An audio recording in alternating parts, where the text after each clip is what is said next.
को चाय देने उसके कमरे में पहुंचती है तो वो देखती है कि उसकी सास नाक में उंगली कर रही थी। माँ जी ये क्या कर रही है? छी छी, हे प्रभु कितनी पापी सास है मेरी। अरे बहू, तू वहाँ क्या खड़ी है? अंदर आ, कब से मैं चाय का इंतजार कर रही थी। जी माँ जी, ये आपकी चाय और ये टोस्ट खा लीजिए, मैं खाना बनाने जा रही हूँ। अब रेशमा कंबल में बैठी अपनी सास कोकिला को चाय तो दे देती है, लेकिन वो सोचती है कि उसकी सास अब उठकर हाथ धोएगी, लेकिन वो ऐसा नहीं करती। कोकिला तो बिस्तर में ही अपना हाथ पोंछ लेती है और ये देखकर रेशमा हैरान रह जाती है।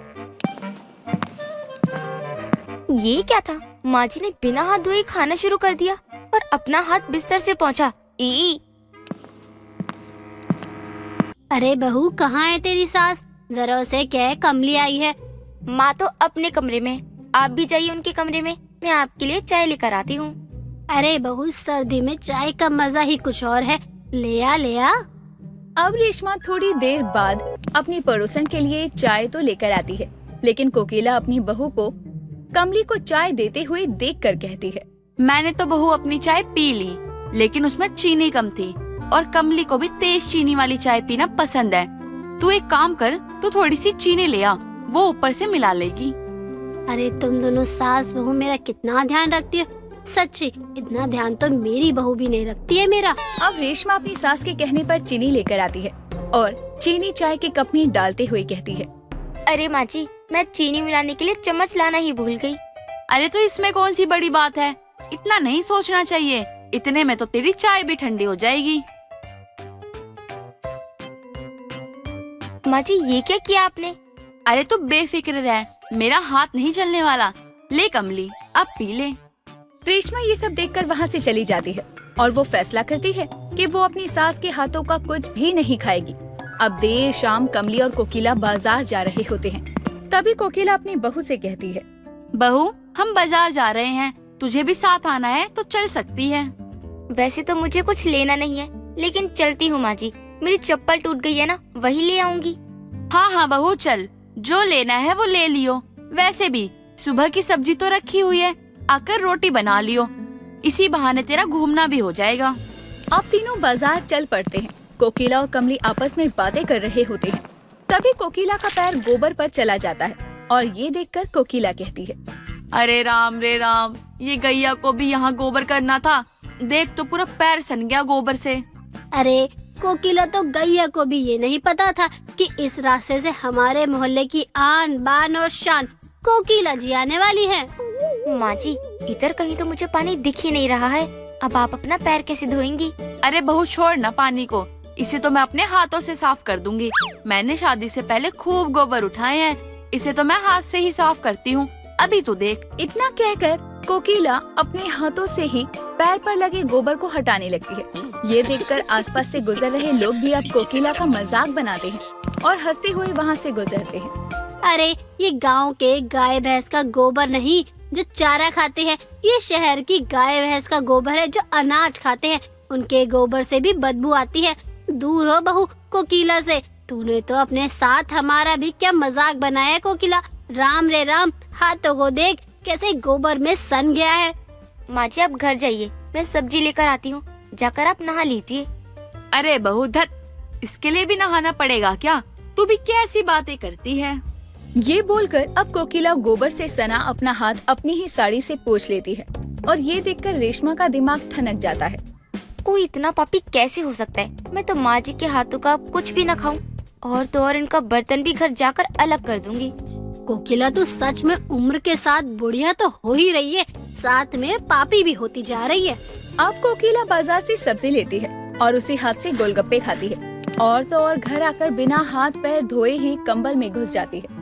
माँ जी हाथ पैर तो धो लिया होता, आपके बिस्तर से बदबू आएगी। माँ जी ना आप नहाती हो, ना आप खाने के बाद हाथ धोती हो, और तो और आज तो हद ही हो गई। माँ जी ऐसे कौन करता है? बहू सब चलता है, और इस सर्दी में तो पानी से दूर ही भागती हूँ, तुझे भी पता है इस बात का। रेशमा भी अब अपनी पापी सास से परेशान थी और वो कुछ कर भी नहीं सकती थी। ऐसे ही समय बीत रहा था, लेकिन कोकिला की आदतों में कोई सुधार नहीं था। एक रोज देर शाम कोकिला वॉशरूम जाती है और जब बाहर आ रही होती है तो उसकी बहू रेशमा अपनी सास से कहती है, माँ जी अब कहाँ गई थी? कब से आपको मैं ढूंढ रही थी। और कमली काकी भी आपको ढूंढने आई थी। ये तो मेरे जी का जंजाल बनी हुई बैठी है, चैन से किए कराए पे पानी भी नहीं डालने देती। वैसे भी वॉशरूम में पानी भी नहीं आ रहा है बहू। तो अब होकर कैसे आई हो जब पानी नहीं आ रहा था? तो ये भी कोई बताने की बातें हैं? कुछ बातें तो राज रख ले, वो मुझ तक ही रहने दे तो अच्छा है तेरे लिए।